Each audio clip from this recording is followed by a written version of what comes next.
दोस्तों नमस्कार, स्वागत है आपका यूट्यूब चैनल एबी टेक में।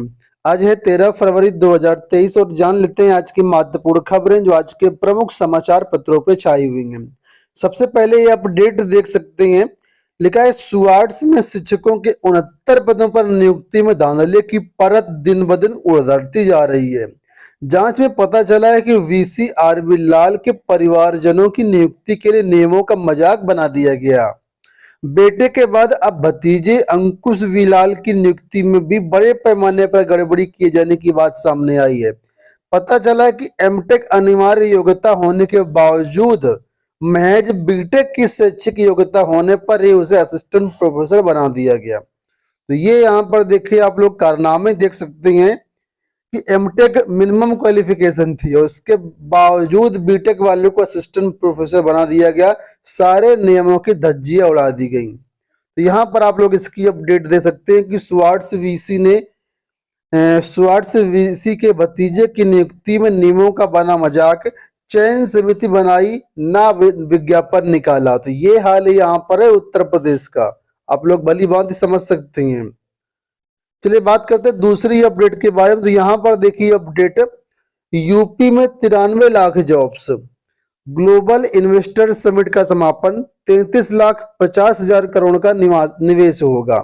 अब यहाँ पर देखो अपडेट किया गया है कि 3 दिवसीय ग्लोबल इन्वेस्टर समिट 2023 का संडे को समापन हो गया। इस दौरान राष्ट्रपति द्रौपदी मुर्मू पहुंची। उन्होंने कहा कि यूपी एक जिला एक उत्पाद के निवेशकों के लिए आकर्षण का केंद्र बन गया है। प्रदेश का लघु और माध्यम जो उद्योग है देश के आर्थिक विकास में अहम भूमिका निभाएगा और ये समिट सही मायनों में निवेशकों का महाकुंभ है। तो अलग अलग जो है यहाँ पर स्टार्टअप बनेंगे, बहुत सारी चीजें डेवलप होंगी और उन सब चीजों में कुल मिलाकर के उत्तर प्रदेश सरकार का कहना है कि 93 लाख जॉब्स यहाँ पर क्रिएट होंगी। देखिए लिखा है कि 30 से ज्यादा शहरों में खुलेंगे जापानी होटल और बहुत सारी चीजें यहाँ पर होनी है स्टार्टअप के माध्यम से। और ये जो गवर्नमेंट खोलने जा रही है तो इन सब में कुल मिलाकर के अच्छी खासी नौकरियां सृजित होंगी। लेकिन ये नौकरियां सरकारी नहीं होंगी, इसमें कुछ सरकारी हो सकती हैं लेकिन ज्यादातर नौकरियां यहाँ पर प्राइवेट होंगी। अगली अपडेट देखो यहाँ पर है कि 7 दिन में फैकल्टी विज्ञापन में करें बदलाव।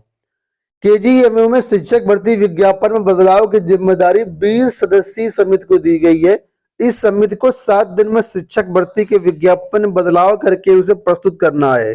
SC/ST आयोग ने आरक्षण नियमों की अनदेखी करने की वजह से केजीएमयू की भर्ती विज्ञापन पुनरीक्षित करने का निर्देश दिया था। इसकी वजह से वीसी की अध्यक्षता वाली समिति ने इसमें बदलाव की प्रक्रिया शुरू कर दी। जल्द ही नया विज्ञापन जो है निकाला जाएगा। तो आपको बता दें केजीएमयू प्रशासन ने 12 जुलाई 2022 को 100 से ज्यादा पदों पर भर्ती के लिए विज्ञापन जारी किया था, जिस पर SC/ST चिकित्सा शिक्षक एसोसिएशन ने इस विज्ञापन में आरक्षण नियमों का पालन न होने का आरोप लगाते हुए राष्ट्रीय अनुसूचित जाति आयोग के पास शिकायत की थी। और उसके बाद जो है इसमें लिखा है कि शिकायतों को सही मानते हुए विज्ञापन पुनरीक्षित करने की बात कही गई थी। इसकी वजह से विज्ञापन में बदलाव जो है किया जाना है। तो फिलहाल बताया गया कि इसका जो नया विज्ञापन है 7 दिन बदलाव की बात कही गई है और उसके बाद विज्ञापन आपका आएगा। यहाँ पर देखो अगली अपडेट दिल्ली से लिखा कि रिक्त पद भरने के लिए शिक्षा मंत्री को पत्र लिखा। दिल्ली विश्वविद्यालय के शिक्षक संगठन forum of academics for council for social justice के चेयरमैन डॉक्टर हंसराज ने केंद्रीय शिक्षा मंत्री धर्मेंद्र प्रधान को पत्र लिखा है। पत्र में दिल्ली सरकार के वित्त पोषित 16 कॉलेजों को केंद्र सरकार अधिग्रहित कर अपने प्रबंध समिति के अधिकार में ले लिया जाए। दिल्ली सरकार इन कॉलेजों को फिलहाल 5% अनुदान देता है।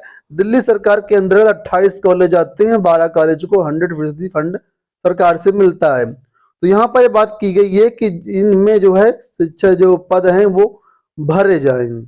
आपको बता दें इन कॉलेजों में लगभग शिक्षकों के 1200 पद हैं, तो इन 1200 पदों को भरने के लिए यहाँ पर पत्र लिखा गया है। बात करेंगे 69 शिक्षक भर्ती के बारे में। तो लिखा है कि सहायक अध्यापक भर्ती की आरक्षण पीड़ितों ने चलाया अभियान। 69 सहायक अध्यापक भर्ती के आरक्षण पीड़ित ओबीसी तथा एससी वर्ग के अभ्यर्थियों ने ट्विटर पर रविवार को हैशटैग आरक्षण पीड़ित अभ्यर्थियों को न्याय कब ये चलाया। अभ्यर्थियों ने ट्विटर अभियान में भाजपा नेताओं को टैग कर मांग की कि उन्हें इस भर्ती में पूरा आरक्षण नहीं दिया गया है। 69 सहायक अध्यापक भर्ती में आरक्षण पीड़ित ओबीसी तथा एससी वर्ग को 27 से 21% आरक्षण नहीं दिया गया, बल्कि इसके स्थान पर 3.8 और एससी को मात्र 16.2% ही आरक्षण दिया गया है। अगली देखिए अपडेट यहाँ पर है असिस्टेंट प्रोफेसर भर्ती को लेकर के। लिखा कि अध्यक्ष न होने से आवेदन दोबारा शुरू करने पर निर्णय अटका। असिस्टेंट प्रोफेसर भर्ती में अभ्यर्थियों ने आवेदन करने के लिए मांगा था अतिरिक्त अवसर। यूजीसी नेट और सीएसआईआर नेट उत्तीर्ण अभ्यर्थियों ने प्रदेश के शासकीय महाविद्यालयों में विज्ञापन संख्या 51 के तहत असिस्टेंट प्रोफेसर भर्ती के लिए आवेदन का एक और अतिरिक्त अवसर देने की मांग की थी। उनके मांग को संज्ञान में लेते हुए राजभवन की ओर से यूपीएचईएससी को पत्र भी लिखा गया था, लेकिन आयोग में अध्यक्ष न होने के कारण इस पर निर्णय अटक गया है। पूरा मामला आप लोग जानते हैं, वहां पर निर्देशित किया गया था कोविड काल में जो है यूजीसी नेट सीएसआईआर नेट के एग्जाम नहीं हो पाए, जिससे बहुत सारे अभ्यर्थी जो है असिस्टेंट प्रोफेसर भर्ती का फॉर्म भरने से चूक गए थे। तो इनको असिस्टेंट प्रोफेसर भर्ती का पोर्टल खोल करके दोबारा से आवेदन करने की बात कही गई थी। पोर्टल खुलेगा तो आप लोग इसमें आवेदन करिएगा। अब चूंकि अध्यक्ष रिटायर हो चुके हैं, अध्यक्ष वहां पर है नहीं, तो फिर ये भर्ती कैसे होगी और इस पर निर्णय नहीं हो पाया, इसी वजह से मामला यहाँ पर जो है अटक गया है। अगली जो अपडेट है वो है रज्जू भैया विश्वविद्यालय के रिजल्ट को लेकर के। लिखा कि फरवरी के अंत में आएगा सेमेस्टर परीक्षाओं का रिजल्ट। प्रोफेसर राजेंद्र सिंह राज्य विश्वविद्यालय की सत्र 2022-23 के विषम सेमेस्टर की परीक्षाओं का परिणाम फरवरी के अंत में जारी कर दिया जाएगा। हालांकि 11 जनवरी से शुरू हुई परीक्षा अभी चल रही है और सोमवार को परीक्षा समाप्त हो जाएगी, लेकिन 80% कंपनियों का मूल्यांकन कार्य पूरा हो चुका है। मूल्यांकन कार्य 20 जनवरी से शुरू करा दिया गया था और इसमें जो है रिजल्ट जो है आपका फरवरी लास्ट तक जारी कर दिया जाएगा। बात कर लेते हैं हम लोग अगली अपडेट के बारे में। तो यहाँ पर लखनऊ विश्वविद्यालय को लेकर के अपडेट की बीए बीकॉम बीएससी की परीक्षाएं 23 से। एलयू स्नातक पाठ्यक्रमों के बीएससी और बीए एंथ्रोपोलॉजी स्टैटिस्टिक्स मैथमेटिक्स और बीकॉम विषम सेमेस्टर 2022 की परीक्षाओं का कार्यक्रम रविवार की वेबसाइट पर जारी कर दिया गया है। जो भी अभ्यर्थी अपना देख सकते हैं और परीक्षाएं 23 से शुरू हो रही हैं। बात कर लेते हैं आईएससी परीक्षाओं के बारे में। तो आईएससी की परीक्षाएं आज से पहला पेपर अंग्रेजी 1 बोर्ड परीक्षा का आगाज सोमवार से होगा। सोमवार को the council for the Indian school certificate examination यानी CISE की 12वीं या आईएससी की परीक्षाएं शुरू हो रही हैं। पहले दिन 2 बजे से अंग्रेजी पेपर 1 की परीक्षा जो है होनी है। इसके साथ बात कर लेते हैं हम लोग यूपी बोर्ड की। तो यहाँ पर देखो अपडेट है कि स्कूलों में पहुंचने लगे पेपर। यूपी बोर्ड के विद्यालयों में जो परीक्षाएं 16 फरवरी से प्रारंभ हो रही हैं और अब जिला स्तर से जो पेपर है वो संबंधित विद्यालयों में भेजे जाएंगे और इस बार जो है सारे पेपर सभी विद्यालयों में एक साथ ही भेजे जाएंगे। पिछले साल ये व्यवस्था की गई थी कि जो पेपर हैं हर 2-3 पेपर एक साथ भेजे जाते थे, यानी पूरे पेपर एक साथ नहीं भेजे गए थे। पूरे परीक्षा के दौरान 4 से 5 बार में थोड़ा थोड़ा करके पेपर भेजे गए थे, लेकिन इस बार ऐसी व्यवस्था नहीं की जा रही है।